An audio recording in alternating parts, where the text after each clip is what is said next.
Drone Ukraina menjatuhkan sebuah granat tepat ke dalam lubang tank Rusia.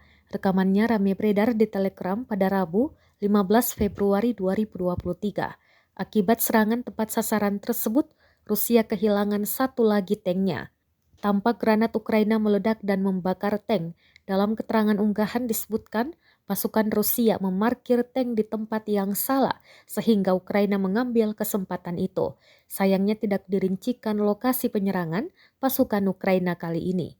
Perang di antara pasukan militer Rusia dengan Ukraina hingga hari ini, Kamis 16 Februari 2023, terhitung telah berlangsung 358 hari lamanya.